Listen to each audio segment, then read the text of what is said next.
Hello everybody and welcome back to another Leagues Reveals. We've got a big one today, likely the biggest one that we can get. It's all about combat masteries. And if you haven't seen the previous Leagues Reveals, please go check those out in the playlist down below. There have been a lot of questions up in the air when it comes to combat masteries. Can we only pick one? Is it a rock, paper, scissors type of thing, where if you pick melee, magic suffers? Can we pick two of them? How quick do we get to unlock these things? All of those questions and so many more are about to be answered today, and I cannot wait. Alright everybody, I'm so excited to get into this video here. In typical React fashion, I'll stop whenever we need to mention something or if any stats come up, but let's get into it.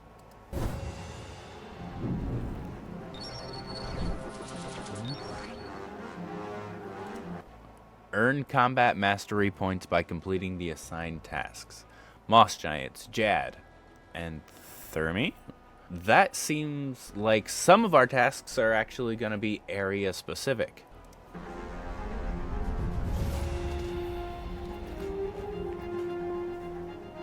Dude's hitting like a freaking train over here. My god.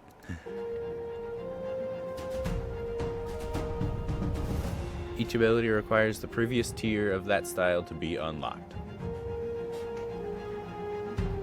And you'll unlock passive buffs as you reach each tier for the first time, applying to all combat styles. And these passive effects are 95% chance to save charges, ammunition, and runes for spells.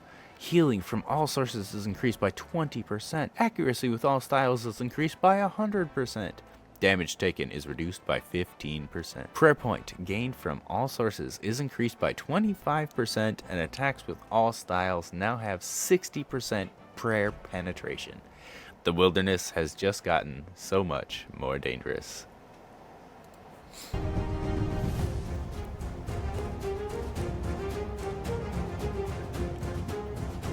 10 combat mastery points, and it looks like you can mix and match, be the jack of all trades, or you can go hog wild with at least one combat style.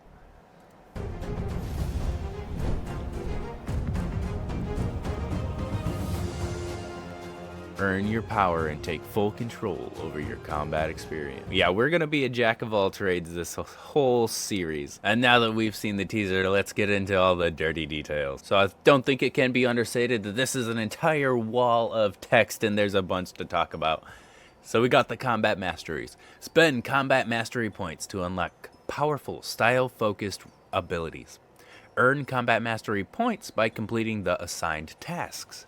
Earn up to a total of 10 combat mastery points, and each ability requires the previous tier of that style to be unlocked. Unlock a passive buff as you reach each tier for the first time, and these passive buffs apply to all styles. Unlock combat mastery points by completing the following tasks. Defeat a giant, a moss giant, a normal hill giant, a fire giant, any of those. Looks like they all apply. Defeat 10 monsters with a combat level of 100 plus. Straight up, I think the play is just teleport to Soul Wars, kill a moss giant with the supplies you got from Tutorial Island, unlock 90% chance to save weapon charges, ammunition, and runes used for spells, run directly into the cave in the Isle of Souls, and kill 10 fire giants. You'll be in tier 2 in 30 minutes. But after that, we got... Sorry, my planning brain just took off right there. But after that, defeat Scurious by yourself to unlock Tier 3. Defeat a monster with a Slayer requirement of 55 plus, so we've got to start that Slayer grind early and quick. Defeat Tistok Dread in the Fight Caves. We all knew that was gonna happen, but checking it off the list. Reach a combat level of 100. That will happen a lot quicker than you think. Defeat an Echo boss. That's gonna be pretty challenging. Defeat 2 unique Echo bosses. Oh crap. I'm planning on picking Varlamore, so the very next line means I have to defeat Echo Soul Herrick. Oh no. Defeat 3 unique Echo bosses to unlock tier 9, and defeat Tizkal Zuck to unlock the final tier. There are only 6 tiers, but you'll have 10 points to spend, and let's go over all of these here. We've already read through the passive tiers, and they were in order, fortunately enough for us. So I think it's only right that we go over tier 1, 2, 3, 4, 5, and 6 all together so we can compare and contrast, see which ones we want to go down the line of. First things first, melee hits have a 25% chance to roll damage twice and take the highest result. Ooh, a very nice buff to your damage. Damage rolls beneath 30% of max hit with ranged are increased to 30%. So it lowers your lowest hit in a way. Okay, a little bit more damage just to make sure you're consistently hitting. And then when you roll above 90% of your max hit with magic, damage is increased by 50%. And a much higher max hit for mage. That's kind of cool. Increasing your damage in 3 very different ways. I'm almost leaning towards magic, but I know I don't wanna. Melee hits have a 10% chance to generate an echo hit. Additional melee hits, 50% max hit. Respects accuracy, PVM only. That doesn't look too bad for tier 2, another increase in damage. Each subsequent ranged attack has its max hit increased by an additional 5%, and it resets after 20%. That's a little bit weird. So you'll increase your max hit by 5%, but once you've increased your max hit to 20%, it resets back to normal and you can increase it continually. So I guess that's okay. It's going to be really weird gauging exactly how much damage you can put out in a specific amount of time. But max hit is increased by 5% per tick in between your attacks up to 40%. And it doesn't look like that resets like the ranged one, so that almost feels better. Just higher maxed hit and hit harder. Funny enough, I'm going with magic again. With tier 3, we have melee attack rate set to 80% rounding down. Much faster attacks. Ranged attack rate set to 80% rounding down. Oh, okay. It's the exact same thing for all 3 of them, so your attacks are just so much faster.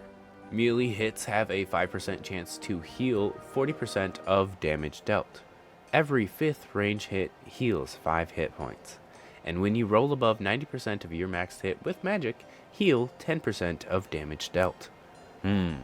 Which one of those is going to get the most consistent healing? I'm not 100% sure, but it's between melee and magic for me on this one.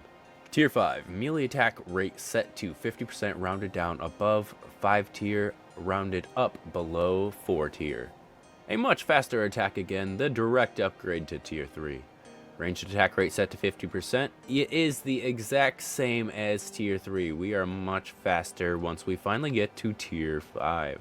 But the final tier, your chance to generate a melee echo increases to 25%, and your echoes can generate up to 8 more echoes. That is actually really crazy. So there really is a chance that you're just sitting here fighting a boss and you can jump him by yourself. Moving on to the ranged combat mastery, never miss with ranged. That is going to be big, especially with the dry gore blowpipe. And then we get to the magic combat mastery. Your max hit with magic is increased by 1% for every 100 hit points remaining on your target. And there's going to be some beefy targets along the way. Up to 10%. On a successful magic hit, if your target has less hit points than your max hit, you max hit. And with all of the buffs that we've gotten so far, your magic is likely going to be very high once you've gotten yourself into tier 6. I could imagine some of these max hits could be well over 100. You could be finishing bosses off before their final phase. But wow, everybody, that was big. I cannot believe they released the combat masteries so soon, but I'm glad they did to give us the time to plan for all of that. If you guys have any suggestions for what the best combat mastery combinations will be, because remember, you do get 10, leave it down below. I'm kind of leaning a little bit towards magic and melee. What do you guys think? Until next time, everybody, we'll see you all later.